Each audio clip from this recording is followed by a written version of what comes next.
Class. Now today we will do the exercise number 7.2 in which we will use section formula. For what purpose section formula is used? Section formula use क्या है? देखिए ये एक line है A B, line segment rather.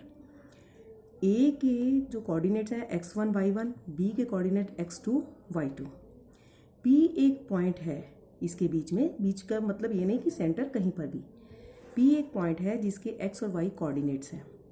ये point इस line segment को एक पर्टिकुलर रेशो में डिवाइड करता है m1 रेशो m2, ठीक है, m1 रेशो m2। हमें दोनों पॉइंट्स के एंड पॉइंट्स के कोऑर्डिनेट्स दे रखे हों और ये पॉइंट इसके कोऑर्डिनेट्स निकालने हों, लेकिन साथ में हमें ये रेशो दे रखी हो, तो इसके कोऑर्डिनेट्स को कैलकुलेट करने के लिए सेक्शन फार्मूला यूज़ किया जाता है। इसके कोऑर्डिनेट्स क्या है? x और y। x कैसे निकालते हैं? इसका फार्मूला क्या है? m1 x2 plus m2 x1। देखो m1 को x2 के साथ और m2 को x1 के साथ मल्टीप्लाई करना है, divided by m1 plus m2 यानी कि सम ऑफ द रेशियोज। और जब एब्सीसा निकालना है तो दोनों एब्सीसा ही यूज़ होते हैं, जब ऑर्डिनेट निकालना है तो ऑर्डिनेट ही यूज़ होते हैं। जैसे अब y निकालना है तो y निकालने के लिए क्या होगा कि m1 y2 plus m2 y1 divided by m1 plus m2। If p is, हाँ ये हो गया आपके सेक्शन फार्मूला से कोऑर्डिनेट्स निकालने के लिए। इसके आगे क्या है? अगर p मिड पॉइंट है, अगर p मिड पॉइंट है, अगर तो p मिड पॉइंट नहीं है तो हमारे x और y ऐसे ही निकलेंगे। अगर मिड पॉइंट है तब क्या होगा? m1 और m2 क्या हो जाएंगे? दोनों के दोनों 1:1। तब इसका फार्मूला सीधा क्या हो जाएगा? क्योंकि ये भी 1 हो जाएगा तो x2 हो जाएगा, ये भी 1 हो जाएगा तो x1 plus x2 divided by 2। तो x निकलेगा x1 plus x2 divided by 2 और y निकलेगा y1 plus y2 divided by 2। ठीक है। Now we will apply this formula to do the questions of exercise 7.2। 7.2 में पहला क्वेश्चन जो है आपका, find the coordinates of the point which divides the join of this and this in the ratio 2:3। ठीक है। फिर देखो इसमें क्या दिया हुआ है आपको? 2:3 यानी कि m1 की, और ये पॉइंट्स दिया हुआ है। मैं आपको लिखे हुए पॉइंट्स दिखाती हूँ कैसे। x1 की वैल्यू -1, y1 की वैल्यू 7, x2 की वैल्यू 4, y2 की वैल्यू -3, m1 2, m2 3। ठीक है। अब x कोऑर्डिनेट कैसे निकालना है वो आपके ऊपर मैंने फार्मूला बताया हुआ है। ठीक है। x जो है वो कैसे निकालना है, हमारे पास ये सारी वैल्यूज़ होने के बाद x जो है वो कैसे निकलेगा? m1 x2 plus m2 x1 divided by m1 plus m2। m1, अब देखो m1 क्या है? 2 इंटू 4। अब सीधा सा ऐसे करोगे 2 into 4, 2 into 4 plus 3 into -1, 3 into -1। ये ब्रैकेट इसलिए रखिए कि साइन आपका कुछ गलत ना हो जाए। और 2 प्लस 3, ये कितना हो जाएगा? 8 माइनस 3 डिवाइडेड बाय 5, तो ये हो गया 5/5 दैट इज इक्वल टू 1। तो x की वैल्यू आ गई 1। इसी तरीके से जब हमने y निकालना है, y कैसे निकलेगा? m1 y2 plus m2 y1 divided by m1 plus m2। Values रखो। m1 हमारा क्या है इसमें? m1 2 है, 2 into y2 -3, 2 into -3 plus 3 into 7। मतलब ऑर्डिनेट जब निकालना है तो ऑर्डिनेट की ही वैल्यूज़ यूज़ होंगी। Divided by m1 plus m2, वो क्या होगा? 2 प्लस 3 -6 प्लस 21 डिवाइडेड बाय 5, 15/5। तो ये कट के 3, ये हो गया 3। तो y की वैल्यू क्या आ गई आपकी? 3। तो इसमें आपको यही निकालना था, इसके पॉइंट्स, कोऑर्डिनेट्स ऑफ पॉइंट हमने p x y माना था, तो ये क्या हो गया? P13। ठीक है, P13। ये इसी तरीके से आपका ये क्वेश्चन नंबर 1 हो गया। अब मैं आपको क्वेश्चन नंबर 2 बिल्कुल सेम है, सिर्फ आपको थोड़ा सा जो फ़र्क है मैं इसी में दिखा दूँगी। इसमें क्या है? Find the coordinates of the points of trisection in line segment joining this and this. अब देखिए ये जो लाइन सेगमेंट है इसको 3 इक्वल पार्ट्स में डिवाइड करना है, यानी कि ए बी तो लाइन सेगमेंट है, इसके कोऑर्डिनेट्स दिए हुए हैं। तो मैंने पी और क्यू ऐसे पॉइंट्स ले लिए कि A P is equal to P Q is equal to Q B. मतलब क्या हो गया? A P is equal to, अब अगर हमने कोऑर्डिनेट्स इसके निकालने हैं तो पहले हमें इसको भूलना पड़ेगा। तो A P ratio P B कितना हो जाएगा? ये 1 है, 1 1, तो इधर का बच गया कितना पार्ट? 2, तो 1:2 हो गई। ठीक है। तो हम पहले इस लाइन को दोबारा मैंने ड्रॉ करके दिखाया है, A P ratio P B, तो ये 1:2। इस तरीके से x की वैल्यू आ जाएगी और y की वैल्यू आ जाएगी। ठीक है। हमारा वही सेक्शन फार्मूला लगा के। अब ये p के कोऑर्डिनेट्स आ गए हमारे पास।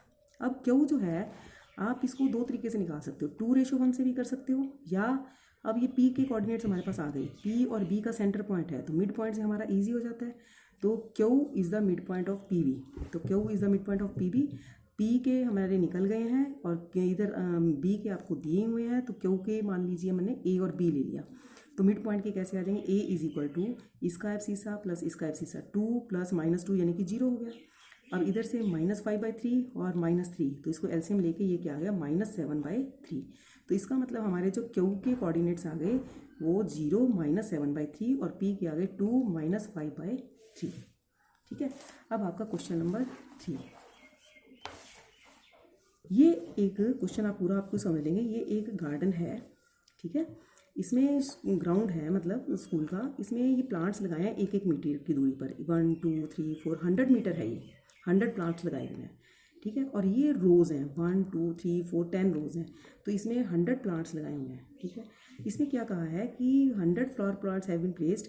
अब निहारिका एक लड़की है और एक लड़की प्रीत है। निहारिका लड़की जो है वो सेकंड रो पर चलती है, यानी कि एक्स की वैल्यू होगी, जो एक्स के कोऑर्डिनेट्स हम करेंगे, एक्स की वैल्यू 2, और वो चलती है 1/4 ऑफ डिस्टेंस, एडी पूरा डिस्टेंस कितना है 100, तो उसका 1/4 यानी कि 25, ठीक है। इसी तरीके से जो दूसरी लड़की है वो 8th रो पर चलती है, यानी कि इसकी वैल्यू ये देखो, इसके कोऑर्डिनेट्स क्या आ गए आपके 2 और 25, इसके कोऑर्डिनेट्स क्या आ गए 8, और ये कितना चलती है 1/5, यानी कि 100 का 1/5 कितना हो गया 28 और 20, इसके कोऑर्डिनेट्स भी पता लगे, इसके कोऑर्डिनेट भी पता लगे। इसको मैंने नाम दे दिया, इसका निहारिका नाम से n दे दिया, इसको प्रीति है तो p दे दिया, ठीक है। What is the distance between both the flags, दोनों के बीच में कितना डिस्टेंस है, ये आप using the distance formula from the first exercise हमने किया है 7.1 में फर्स्ट एक्सरसाइज से, तो डिस्टेंस फार्मूला लगा के हम इसके बीच में डिस्टेंस निकालेंगे। उसके बाद क्या क्वेश्चन है, एक लड़की और है रश्मि, उसने इसके बिल्कुल सेंटर में एक क्या किया है फ्लैग लगाया है, उसके आपको कोऑर्डिनेट बताने हैं, तो वो मिड पॉइंट से आ जाएंगे, तो ये देखो क्या हो जाएगा, एन के जो कोऑर्डिनेट हमारे आए 2 और 25, कैसे आए हैं 25, सेकंड रो पर है ये, और 100 का 1/4 डिस्टेंस वो चलती है, तो कितना आ गया 25, तो इसके अकॉर्डिंग इसी तरीके से जो अपनी प्रीति है उसके क्या है 8 और 20, तो डिस्टेंस निकालना है एन पी कैसे निकलता है, तो डिस्टेंस फार्मूला 8 - 2 का होल स्क्वायर प्लस 25 - 20 का होल स्क्वायर, 6 का होल स्क्वायर प्लस 5 का होल स्क्वायर का रूट, 36 + 25 ये कितना हो गया 61 का अंडर रूट, तो ये तो हो गया डिस्टेंस उन दोनों के बीच में।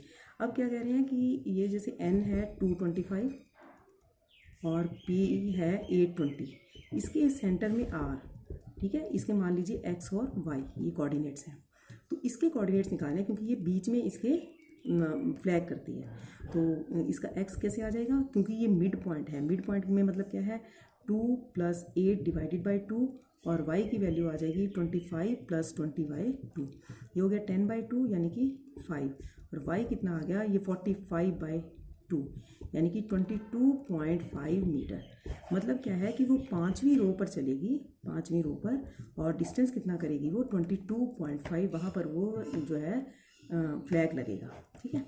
अब उसके बाद question number 4, find the ratio in which the line segment joining the point this and this is divided by this, ठीक है। अब आपको रेशो निकालनी है, पॉइंट तीनों दिए हुए हैं, मतलब क्या है, जैसे मैं आपको बताऊं, ये एक लाइन सेगमेंट है ए 3 - 3 10, बी के कोऑर्डिनेट 6 और -8, इसके बीच में एक पॉइंट पी है, इसके कोऑर्डिनेट पहले हमें निकालने होते थे, लेकिन यहाँ पर हमें दिए हुए हैं -1 और 6, हमें निकालनी है रेशो, जो हम m1 m2 मानते थे, तो हम इसमें जो है रेशो मानेंगे, लेट द रेशो, हम m1 m2 नहीं मानेंगे, k/1 मानेंगे, क्योंकि k अगर यहाँ पर कुछ आना होगा तो k फ्रैक्शन आ जाएगा, उसको हम इधर ले जाएंगे, ठीक है, k/1, तो बिल्कुल वही सेक्शन फार्मूला लगाना है आपने। सेक्शन फार्मूला लगाने के लिए देखो ये पॉइंट कैसे आता है, इसका एफसीसा x = ये k हो गई और ये 1 हो गया, ठीक है, k × 6 plus 1 × -3 1 × -3 divided by k + 1, तो -1 = -1 k + 1 क्रॉस मल्टीप्लाई हो गया ये, और उधर से k 6k -3, ये हो गया -k -1 is equal to 6k -3।